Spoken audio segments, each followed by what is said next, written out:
ఆరోగ్యాభిలాషులందరికీ నా హృదయపూర్వక నమస్కారములు.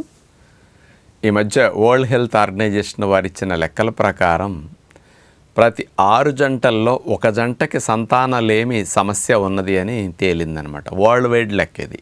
అంటే పిల్లల్ని కందాము అని భార్యాభర్తలు ప్రయత్నం చేయటం ప్రారంభించిన దగ్గర నుంచి సంవత్సరం కాలం పాటు ప్రయత్నించినా పిల్లలకు పుట్టకపోతే అలాంటి జంటని సంతానలేమి సంబంధ సమస్యతో బాధపడుతున్న జంట కింద కౌంట్ చేస్తారనమాట. ఇలాంటి వారు 6గురిలో ఒకరు ఉంటున్నారు. ఇలా పిల్లలు పుట్టకపోవటానికి ప్రధాన కారణాలు, ఈ మధ్య సంతానం కలక్కపోవటానికి మరి ఎక్కడ మిస్టేక్స్ జరుగుతున్నది, ఆడవారిలో ఏ మిస్టేక్స్ ఉండటం వల్ల ప్రెగ్నెన్సీ రాకుండా అవరోధాలు కలుగుతున్నాయి, ఏ అలవాట్లు ఏ విషయాలు ఉన్నాయని చూస్తే 6 విషయాలు ప్రధానంగా స్త్రీలకి సంతానం కలగకుండా అవరోధం కలిగిస్తున్నాయి. మరి ఇప్పుడు నేను 6 ఏవో చెప్తాను, అలాంటి మీలో ఉన్నాయా లేదా చెక్ చేసుకోండి. అవి ఉండటం వల్ల ఎందుకు సంతానం కలగట్లేదు ప్రతి అంశం గురించి 6 గురించి వివరణిస్తాను. ముందుగా 6 క్లుప్తంగా వింటే high carb high fat diet తినటం ఒక రీజన్. రెండవది స్ట్రెస్ ఎక్కువ అవటం వల్ల హార్మోన్స్లో మార్పులు వచ్చేసి ప్రెగ్నెన్సీ రాకపోవటం రెండవది. మూడవది కెఫిన్ డైట్స్ ఎక్కువ తీసుకోవటము, కెఫిన్ ఎక్కువ ఉండే ఆహారాలు. నాలుగవది నిద్ర సరిగా లేకపోవటము. ఐదవది వ్యాయామం సరిగా చేయకపోవటము.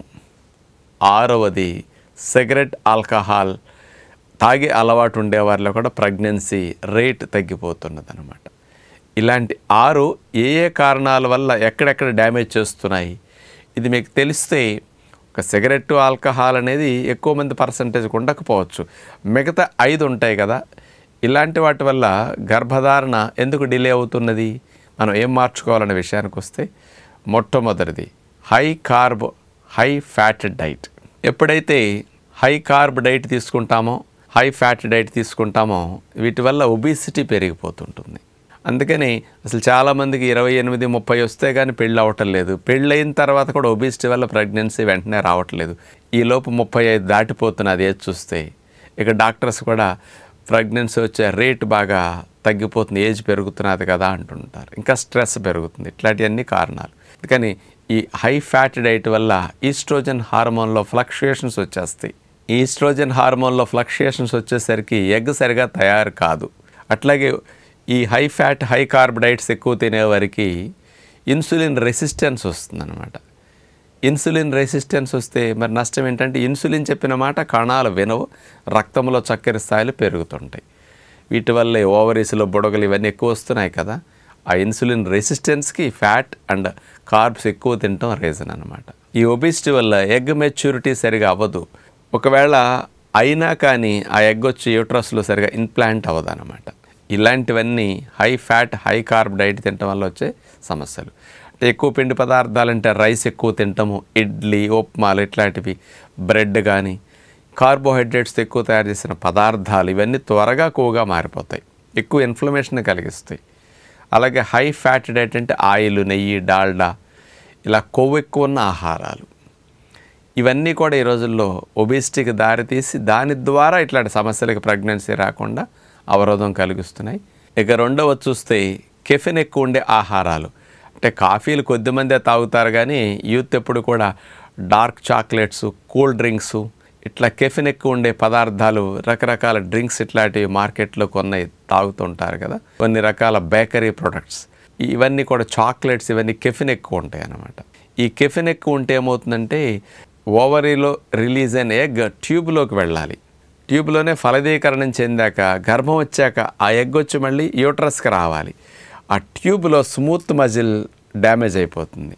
ఎగ్ని ముందుకు తోసే కెపాసిటీ పోయేసరికి అందులో ఉండే సీలియా కూడా డ్యామేజ్ అయ్యి ఎగ్ అక్కడే ఉండిపోతుంది. ఫలదీకరణం చెందిన గర్భాశయానికి వెళ్ళకపోతే గర్భం రాదు. అందుకని ఈ ట్యూబ్ యొక్క క్వాలిటీ డ్యామేజ్ అయిపోతుంది. ఇక మూడో విషయం తీసుకుంటే, ఎవరికైనా ఎక్కువ స్ట్రెస్ యాంగ్జైటీ అనేది 195 మంది పైగా కనపడుతున్న విషయం. దీనివల్ల ఏమవుతుంది, హార్మోన్ ఫ్లక్చుయేషన్స్ ఎక్కువ వచ్చేస్తాయి. ముఖ్యంగా ఎగ్ డెవలప్మెంట్కి కావాల్సిన FSH హార్మోన్ సరిగా రిలీజ్ కాదు. ఎగ్ రిలీజ్ అవ్వటానికి కావాల్సిన ల్యూటినైజింగ్ హార్మోన్ LH హార్మోన్ సరిగా రాదు. దీనితో మరి ఫోలికల్స్ అవి కూడా సరిగా రావు కదా. అంచేత గర్భం రావడానికి అవకాశం, సైకిల్ కూడా ఇర్రెగ్యులర్ అయిపోతుంది. ఇర్రెగ్యులర్ పీరియడ్స్ ఇలాంటివి ఎక్కువగా స్ట్రెస్ వల్ల వచ్చేస్తూ ఉంటాయి అన్నమాట. ఇక 4వ రీజన్ తీసుకుంటే నిద్ర సరిగా లేకపోవటం. నిద్ర లేకపోతే ఏమవుతుంది అనుకోవచ్చు, మెలటోనిన్ హార్మోన్ తగ్గిపోతుంది. మెలటోనిన్ హార్మోన్ బాడీని రిపేర్ చేసుకోవడానికి, క్లీనింగ్ చేసుకోవడానికి, బాడీలో ఇన్ఫ్లమేషన్ తగ్గించుకోవడానికి చాలా అవసరం. ఈ నిద్ర లేనప్పుడు కార్టిజాల్ హార్మోన్ ఎక్కువైపోతుంది. మెలటోనిన్ తగ్గిపోయేసరికి ఓవరీస్లోను ఎగ్లోను ఇన్ఫ్లమేషన్ ఎక్కువ పెరిగిపోయి ఎక్కువ ఎగ్ రిజర్వ్ తగ్గిపోతుంది, వేస్ట్ అయిపోతుంటాయి ఎగ్స్. ఇక అలాగే ఇంకొక రీజన్ ఏంటంటే స్ట్రెస్ పెరగటం వల్ల కార్టిజాల్ పెరిగేసరికి హార్మోన్ ఇన్బ్యాలెన్స్ సమస్యలు వచ్చి అసలు పీరియడ్స్ ఇర్రెగ్యులర్ అయిపోతాయి. అందుకని కొన్ని నెలలు నిద్ర లేకుండా గడిపితే చాలు అక్కడి నుంచి సైకిల్ మొత్తం డిస్టర్బ్ అయిపోతూ ఉంటుంది. ఇక 5వ కారణం చూస్తే సిగరెట్ అండ్ ఆల్కహాల్ త్రాగటం అనేది ఇతర దేశాల్లో ఎక్కువ ఉంటుంది కానీ భారతదేశంలో తక్కువ. పల్లెటూళ్ళల్లో 1% తాగితే సిటీల్లో 1.5% కోవిడ్కి ముందు త్రాగేవారు, సిగరెట్ కానీ ఆల్కహాల్ కానీ. అసలు కోవిడ్ వచ్చిన తర్వాత నుంచి వచ్చిన మార్పుల కారణంగా 3.2% ఆడవారు విలేజెస్లో ఆల్కహాల్ కానీ సిగరెట్ సేవిస్తున్నారట.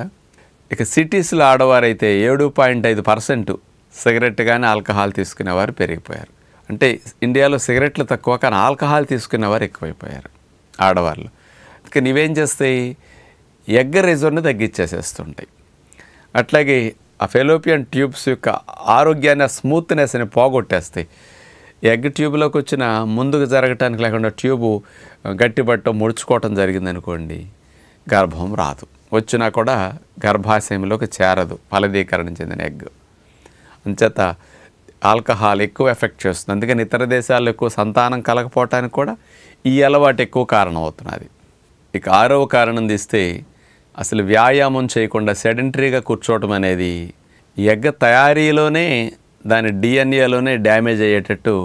ఇక వ్యాయామం చేయనందువల్ల పొట్ట, తొడలు, ఈ పెల్విక్ ఏరియాలో ఫ్యాట్ ఎక్కువైపోతూ ఉంటుంది. ఇక్కడ ఫ్యాట్ పెరిగేసరికి ఇన్ఫ్లమేషన్ రిలీజ్ అవుతుంటుంది. ఆ ఇన్ఫ్లమేషన్ ఎగ్ తయారీకి డ్యామేజ్ అవటానికి, ఎగ్ లోపల ఉండే డిఎన్ఏ డ్యామేజ్ అవటానికి, ఎక్సర్సైజ్ చేయకపోవటం వల్ల వచ్చిన ఇన్ఫ్లమేషన్ డైరెక్ట్గా డిఎన్ఏ డ్యామేజ్ వరకు ఎఫెక్ట్ చేస్తుందట.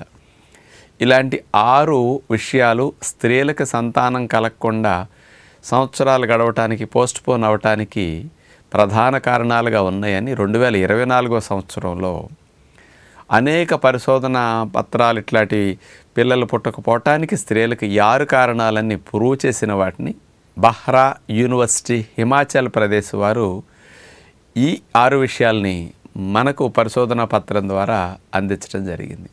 అంచేత రాను రాను పిల్లలు పుట్టే స్థితి తగ్గిపోతుంది. అందుకని ఆంధ్రప్రదేశ్ ప్రభుత్వం వారు కూడా ఎవరైతే 2 కంటే ఎక్కువ మంది పిల్లల కంటారో అలాంటి వారికి ఆ పిల్లల మంచి చెడు కాస్త ఇన్సూరెన్స్ విషయాలు కానీ, వాళ్ళకి ఎంప్లాయ్మెంట్లో కూడా అట్లాగే ఇంక్రిమెంట్స్, ప్రమోషన్స్ విషయంలో కూడా ఫెసిలిటీస్ ఎక్కువ ప్రొవైడ్ చేస్తాం. అందుకని ఒకళ్ళిద్దరిని కంటం కాదు, 2 కంటే ఎక్కువ కనాలి అని స్టేట్మెంట్ను ఇప్పుడు ఇవ్వటం జరిగింది. ఎందుకంటే రాను రాను యూత్ తగ్గిపోతున్నారు, ముసలివారు ఎక్కువైపోతున్నారు. ఇది దేశానికి మంచిది కాదు. అందుకని పిల్లలను పుట్టించడం అనేది బాగా అవసరం అయిపోయింది ఇప్పుడు దేశానికి. చేత పిల్లలు కలగటానికి ఇలాంటి 6 అంశాల విషయాల్లో మనం మార్పు తెచ్చుకుని ఈ న్యాచురోపతి జీవన విధానాన్ని కనుక కొద్దిగా ఆహారపు అలవాట్లు, జీవన విధానాన్ని మార్చుకోగలిగితే ప్రెగ్నెన్సీ రావటం పెద్ద కష్టం కాదు. 90% పైన సక్సెస్ రేట్ ఉంటుంది ఈ న్యాచురోపతి విధానాన్ని ఫాలో అయితే. మేము ఇన్ని సంవత్సరాల నుంచి కొన్ని వేల మందిని చూస్తున్నాం కదా. 2-3 నెలలు 4 నెలలు ఫాలో అయ్యేసరికి సింపుల్గా హార్మోన్స్ సెట్ అయ్యి పీరియడ్స్ 2 నెలల్లో కరెక్ట్ అయ్యి అంత సింపుల్గా గర్భధారణ జరుగుతున్నది. ఇప్పుడు మా పేరెంట్స్కి 8 సంవత్సరాల పిల్లలు లేకపోతే ఆ రోజుల్లో న్యాచురోపతి 6 months ఫాలో అయితే మేము పుట్టడం మొదలైందనమాట. న్యాచురోపతి విధానం అంటే జంతువులన్నీ న్యాచురల్గా జీవించటం వల్ల అవి సంతానాన్ని సులభంగా కనేస్తున్నాయి. మరి మన విషయానికి వస్తే ఇన్ని ప్రాబ్లమ్స్ రావటానికి మన అలవాట్లు, జీవనశైలి వీటిని మార్చుకుంటే మంచిదని స్త్రీలందరికీ విజ్ఞప్తి చేస్తూ నమస్కారం.